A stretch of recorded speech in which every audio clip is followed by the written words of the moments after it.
Good morning বন্ধুরা, এটা ছিল আমার ছাদ বাগানের বুড়ো গাছের মুসম্বি। দেখুন মুসম্বিগুলো কীভাবে পেকেছে। এইভাবে গত বছরের থেকে এবারে কম হয়েছে ফলটা। এই যে এখানে ভোমরে এইরকম আল দিয়ে গেছে, তো এই জন্য এরকম আছে। এই একটা হয়েছে,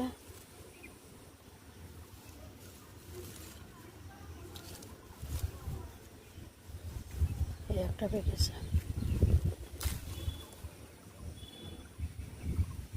এইভাবে ফল লাগালে গাছের ফলের কত মজা, ফল পাড়তে ছাদ বাগানের।